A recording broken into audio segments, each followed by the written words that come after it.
nation, under God, indivisible, for liberty and justice for all. Thank you.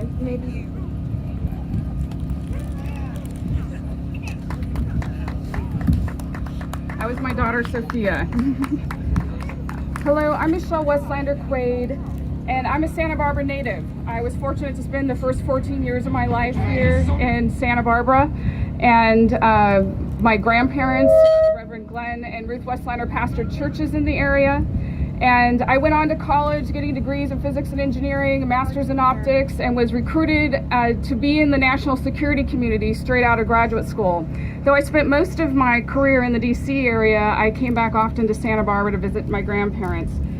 And my family and I moved here in 2016. On Memorial Day and always, we remember, honor, and teach about those who have served in the military and sacrificed for our freedoms and for the families they left behind. Today I want to share with you a story that's very personal to me. It's about Chris Quaid. Chris was born on the 7th October 1970 to John Quaid, a Marine Corps veteran, and his wife Martha in Houston, Texas. He went through ROTC at Southwest Texas University, now known as Texas State, and was commissioned as a second lieutenant in the U.S. Air Force in 1984. His Air Force specialty code was Space Operator Primary and Acquisition Secondary. I first met Chris in 1999 when he was Captain Quaid. He was assigned to be the government lead on the national security projects I was working on. He was stationed at a facility in the Southwest, and I was stationed in DC. He was an articulate and passionate government champion, and I was the technical expert. Soon, Weslander and Quaid became known as an unstoppable duo. We worked to provide necessary data services and expertise to the decision makers and to the tactical warfighters downrange. After the terrorist attacks of 9/11-2001, I was recruited into government to lead necessary change and innovation and served as a senior executive in defense and intelligence. Chris made a permanent change of station, PCS, to DC in 2003. In December of that year, we both traveled to the combat zone of Baghdad, Iraq, to spend time boots on the ground with the warfighters there to see what they needed and what we could do to better enable them to do their jobs. We happened to arrive the day they caught Saddam Hussein. Chris joked he heard we were coming and turned himself in. We traveled from Camp Victory to the Green Zone, meeting with Special Forces teams, Chief of Intelligence, and the analysts at various ops centers. We compiled a 12-page trip report and came back to DC armed with actions, things to make change to better enable the warfighters downrange. We worked diligently to break through bureaucratic and policy barriers to deliver the capabilities the warfighters needed. A couple of years later, we found ourselves not only collaborating on the national security projects together, but spending time with those same national security friends outside of work. And soon we realized that these two business partners, Weslander and Quaid, would make great life partners. So when Chris proposed to me at dinner with a group of those same friends in July of 2006, everyone cheered and said we were a great pair. We were meant to be together. They were right. We were soulmates. We were passionate for America, the mission, and for each other. We planned to get married here in Santa Barbara, California on New Year's Eve. A few weeks after we announced our wedding date, Chris told me that he was going to deploy to Afghanistan sometime in early 2007. The U.S. Army was in need of electronic warfare officers and turned to the U.S. Air Force and the U.S. Navy for those EWOs, as they are known. So Chris volunteered to be trained as an EWO by the Navy and then deployed to Afghanistan with the Army's 82nd Airborne. If that isn't joint, I don't know what is. He asked if I would support him in going, and I told him unequivocally, if this is your calling, you must go, and I will support you. He spent the months before our wedding in combat training and was told he would deploy to Afghanistan the first week of January, so we'd have to postpone our honeymoon. We got married just down the road here at Fest Parker's Doubletree Resort. My Marine Corps veteran uncle, who now serves as a chaplain in Seattle with the police and fire departments, started the service while my grandfather, Reverend Westlander, walked me down the aisle, and then he married the two of us. We had a big party to ring in the new year. January 1st, we flew back to DC. January 2nd, he took me to the Pentagon to register me as a spouse, and January 4th, he deployed to Afghanistan. That same week, I was sworn in as the first Intelligence Community Deputy Chief Information Officer for our first Director of National Intelligence, serving on his leadership team. Given where I worked, let's just say I had more comms than most spouses with people downrange. So Chris and I were able to keep in touch. And invariably on those calls, he would be giving me tasking to do back in the DC area to work the network back home to support those warfighters downrange. So once again, Weslander and Quaid were doing good things for the warfighter. One call was very sobering. He told me that an IED, an improvised explosive device, had hit the convoy he was on. The lead vehicle was Afghan. Everybody had died. The second vehicle was American. They thought there might be one survivor, but the medic told him he may look like he's okay, but the radiation fried his brain. He was dead in a few hours.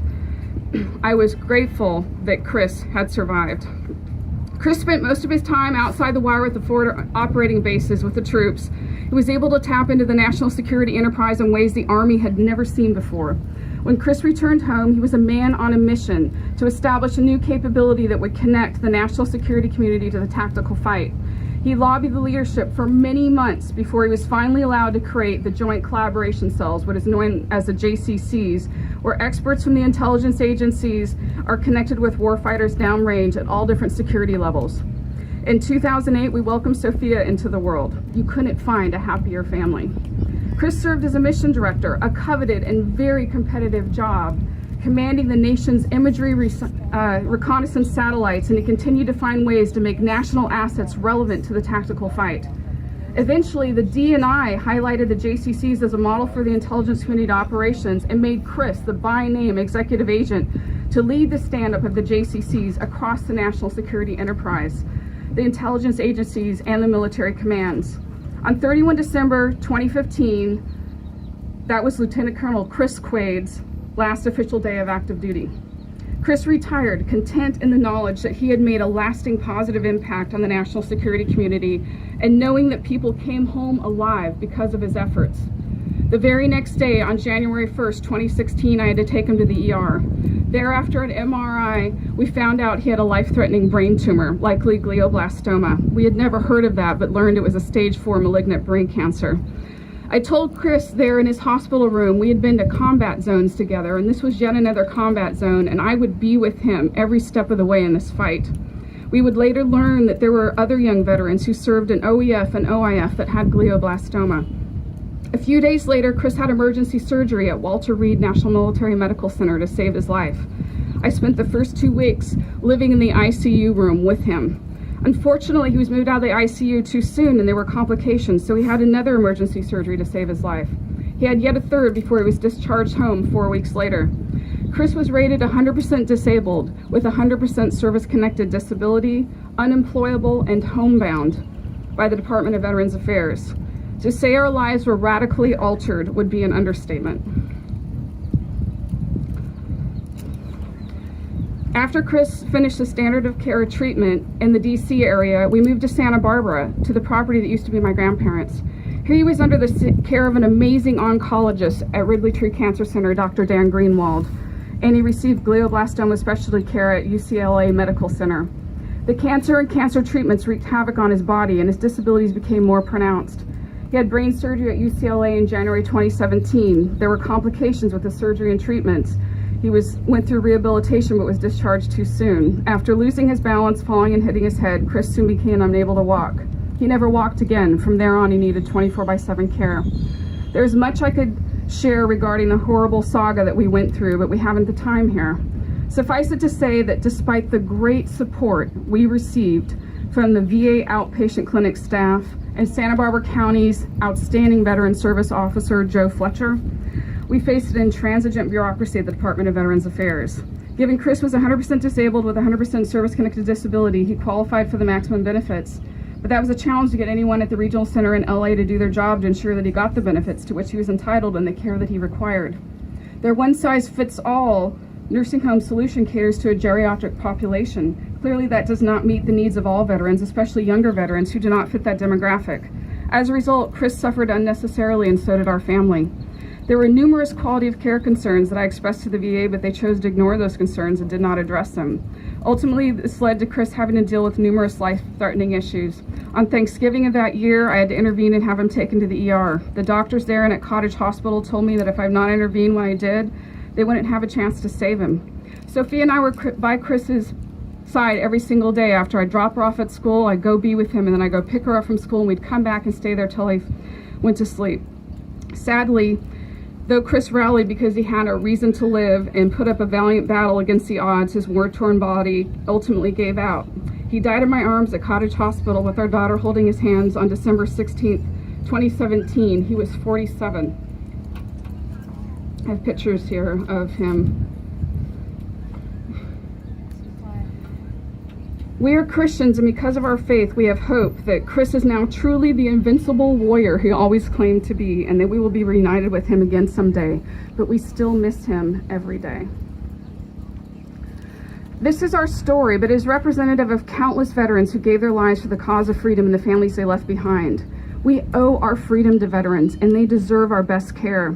And let us not forget those veterans who survived combat in foreign lands only to come home and in desperation take their own lives. That is a national tragedy. John 15:13 says, "Greater love is no one than this, and someone lay down his life for his friends." So on this Memorial Day, may we remember all the veterans who paid the ultimate price, whether they died on a battlefield in a foreign land or from service-connected injuries and illnesses after they came home. America is far from perfect. Perfect is unattainable. But as wartime President Abraham Lincoln said, "We shall nobly save or meanly lose the last best hope on earth." Anyone who's joined the military or government service, such as when Chris joined the Air Force, took the following oath.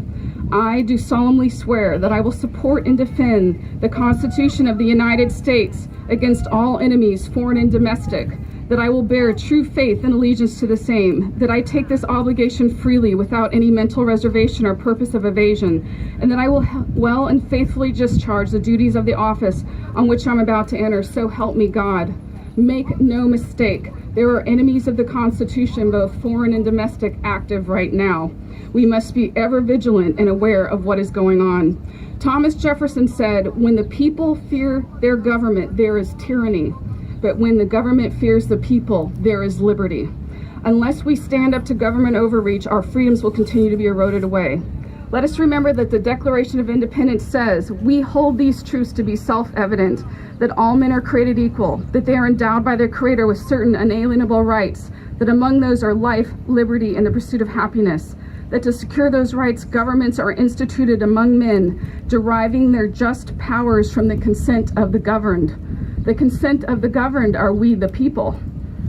In his first presidential inaugural address, Ronald Reagan, former governor of California, highlighted many problems facing the nation and said, "We must act today to preserve tomorrow." He went on to say, "We as Americans have the capacity now, as we have had in the past, to do whatever needs to be done to preserve this last greatest passion of freedom. In this present crisis, government is not the solution to our problem. Government is the problem." From time to time, we have been tempted to believe that society has become too complex to be managed by self-rule, that government by an elite group is superior to government for, by, and of the people. Well, if no one among us is capable of governing himself, then who among us has the capacity to govern someone else? He added, "Government can and must provide opportunity, not smother it, foster productivity and not stifle it. If we look to the answer as to why for so many years we achieved so much, prospered as no other people on earth, it was because here in this land we unleashed the energy and individual genius of man to a greater extent than no one has ever done before. Freedom and the dignity of the individual have been more available and assured here than any other place on earth. The price for this freedom at times has been high, but we have never been unwilling to pay that price." He said, "It's no coincidence that our present troubles parallel and are proportionate to the intervention and intrusion in our lives that result from unnecessary and excessive growth of government. It is time for us to realize that we're too great a nation to limit ourselves to small dreams. We're not, as some would have us believe, doomed to an inevitable decline. I do not believe in a fate that will fall on us no matter what we do. I believe in a fate that will fall on us if we do nothing. So with all the creative energy at our command, let us begin an era of national renewal. Let us renew our determination, our courage, and our strength, and let us renew our faith and hope. We have every right to dream heroic dreams. The crisis we are facing today does not require of us the kind of sacrifice that Chris and so many thousands were called upon to make. But as Reagan said, it does require, however, our best effort and our willingness to believe in ourselves and to believe in our capacity to perform great deeds, to believe that together with God's help, we can and will resolve the problems which now confront us. After all, why shouldn't we believe that? We're Americans. Lastly, Reagan reminded us that freedom is never more than one generation away from extinction. We didn't pass it to our children in the bloodstream. It must be fought for, protected, and handed on for them to do the same. We are blessed to live in the United States of America. We cannot take our freedom for granted. We must all cherish our priceless freedom and fight to ensure that we continue to have it. We are the home of the free because of the brave. Let us do everything in our power to assure that the sacrifice that Chris and other brave souls have made was not in vain. May God bless our veterans and our families. May God bless you, and may God bless America.